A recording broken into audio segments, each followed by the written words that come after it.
প্রধানমন্ত্রী বলছেন বিহারের জয়ে বাংলা জয়ের রাস্তা খুলে গেল। সেই রাস্তা কিভাবে খুলে গেল শঙ্কুদেব পান্ডার কি মনে হয়? সুমনদা, প্রথমেই আজকে বলবো যে আমি আজকে প্রচুর সিঙ্গাড়া খেয়েছি। অনেক সিঙ্গাড়াতেই আলু আছে, কিন্তু বিহারের আলু নেই। এবং আমি আজকে সেই 4টে লাইন দিয়ে আমরা তখন শুনতাম, যখন জঙ্গল রাত চলতো তখন শুনতাম যে জব তক সমোসে মে রহেগা আলু তব তক বিহার মে রহেগা লালু। এখন 5 তারিখ গুছিয়েছে আজকে গণতান্ত্রিক প্রক্রিয়ায়। আমি সিঙ্গাড়া খেতে খেতে আমার একজনের হচ্ছে আজকে রিয়াকশান চোখে পড়ে গেল। আপনাদের চ্যানেলে তার রিয়াকশান নাই। কুণাল ঘোষ কি বলেছেন? কুণাল ঘোষ প্রথমেই বলে ফেলেছেন যে যে বিহারের রেজাল্ট বেরিয়েছে তার সাথে পশ্চিমবঙ্গের কোনো মিল হবে না। আসলে সকাল থেকে স্ক্রিপ্ট লিখে ফেলেছিল, লিখবে যে এখন বিহার, কালকে বাংলা, পরশু দিল্লি, দিল্লিতে সরকার থাকবে না।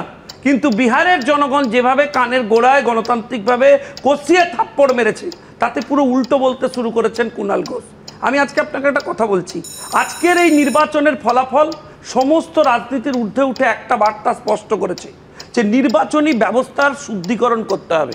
যে মমতা বন্দ্যোপাধ্যায় একসময় বলেছিলেন no ID card no vote, যে মমতা বন্দ্যোপাধ্যায় একসময় কাগজ ছুঁড়ে মেরেছিলেন, বলেছিলেন বাংলাদেশি ভোটারদের এই ভোটার লিস্টে নাম রয়েছে, সেই মমতা বন্দ্যোপাধ্যায় আজকে বলছেন আমি এসআইআর সমর্থন করি না।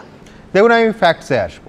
2024-এ লোকসভা ভোটের পর যে কটা রাজ্যে বিধানসভা ভোট হয়েছে, দিল্লি, মহারাষ্ট্র, হরিয়ানা এবং এই বিহার, প্রত্যেকটা রাজ্যে গেরুয়া ঝড়ে ধরাশায়ী হয়েছে বিরোধীরা।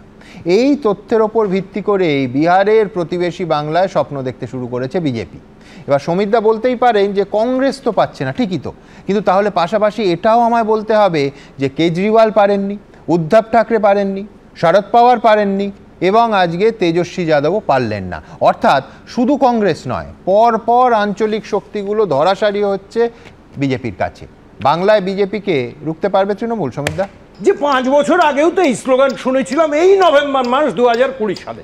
তার 5 মাসের মধ্যে পশ্চিমবাংলায় বিধানসভার নির্বাচন হয়েছিল। বিহারকে বার, বাংলা কি পার নাকি সব, এই আজ যারা বকছেন ঠিক সেই ধরনের দিবা স্বপ্ন দেখছেন। কি দেখেছিলাম আমরা? 213টা আসনে মমতা ব্যানার্জি জয়ী, বিজেপি 77-এ আটকে গেছিল।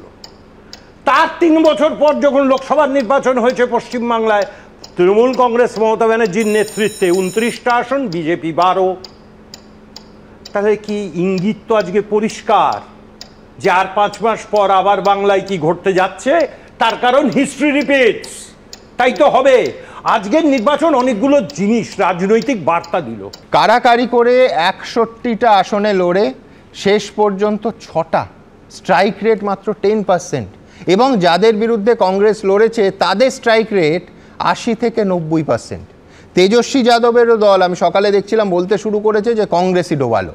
আজ কিন্তু সৌম্যকে মানতে হবে যে ভোট চুরি নিয়ে পাওয়ার পয়েন্ট প্রেজেন্টেশন দিয়ে ভোটে জেতা যায় না। চূড়ান্ত কর্পোরেট কায়দায় একটা প্রেস কনফারেন্স করে তারপর প্রায় 2 মাস বিহার মুখ হননি রাহুল গান্ধী, বিদেশে চলে গেলেন, তারপর ফিরে এলেন ভোটের 2 দিন আগে, মানে প্রকাশ্যে এলেন। রাজনীতির লড়াই এভাবে হয় নাকি? পার্ট টাইম পলিটিশিয়ানদের দিন বোধহয় এদেশে শেষ। সৌম্য কি মানবে? দেখুন সুমনদা, প্রথমে শুভ সন্ধ্যা জানাই। আর এই আলোচনার শুরুতেই আমি সবাইকে একটা কথা বলি যে যারা জিতেছেন, যারা জয়লাভ করেছেন, তাদের আমি অভিনন্দন জানাচ্ছি। এবং সবথেকে বড় কথা হচ্ছে প্রধানমন্ত্রী নরেন্দ্র মোদীর আক্রমণের কেন্দ্রবিন্দু কংগ্রেস। আমরা ওখানে জোটসঙ্গীর সাথে লড়াই করেছি, বলেছেন কংগ্রেস বিভাজন হবে ইত্যাদি ইত্যাদি। ওনার কাছে খবর আছে কিনা জানি না, বড় বিভাজন হতে পারে বলেছেন উনি। স্বাধীনতার পর থেকে এবং স্বাধীনতার আগে কংগ্রেসের বিভাজিত হয়ে আজকে যারা এখানে বসে আছে, বহু দল তৈরি হয়েছে, আবার কংগ্রেসে মিলনও হয়েছে, এই ইতিহাস আছে। কংগ্রেসকে বিভাজনের ভয় দেখিয়ে কোনো লাভ হয় না। আর সমুদ্র, হিমাচল, কাশ্মীর থেকে কন্যাকুমারিকা কংগ্রেস লড়াই করেছে, কখনো পরাজিত হয়েছে, কখনো জয়লাভ করেছে। এমনি শশী থারুরকে আমি ধরি না, কিন্তু উনি কি চিদাম্বরমের দিকে ইঙ্গিত দিচ্ছে? কার দিকে ইঙ্গিত করছেন ওনার কাছে খবর থাকলে উনি ভালো বলতে পারবেন, আমার তো জানা নেই। কল্যাণ বন্দ্যোপাধ্যায় একেবারে রাহুল গান্ধীর নেতৃত্ব, ইন্ডিয়া জোটে নেতৃত্ব নিয়ে প্রশ্ন করেছে। প্রশ্ন তো থাকছে যে কত % ভোটার ছিল, ভোটার টার্ন আউট কত, ভোট যারা দিল তারপর দেখা গেলো পার্সেন্টেজ বাড়লো, এই প্রশ্ন থাকবে।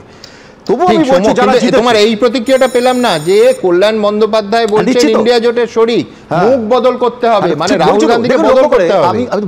আমি বলছি এটা ক্লোজ করার জন্য আমি আপনাকে বলছি এই প্রশ্নগুলো থাকবে। এবং নির্বাচনের পরে একটা নির্বাচন তো শেষ না, এরকম নির্বাচন অনেক এসছে গেছে, কংগ্রেস হেরেছে, কংগ্রেস জিতেছে, হবে। কিন্তু আমি শুধু একটা বলছি, গণতন্ত্রের জন্য সবথেকে খারাপ যদি ইনস্টিটিউশনের বিরুদ্ধে বা সন্দেহভাজন হয়, যেটা মানুষের আস্থা অর্জন না করতে পারে, সেখানে বিরোধী দলের আস্থা অর্জন করাও নির্বাচন কমিশনের কাজ। একটাও তদন্ত না করে শুধুমাত্র চাপিয়ে দেওয়া, এগুলো আগামী দিনের প্রশ্ন থাকবে।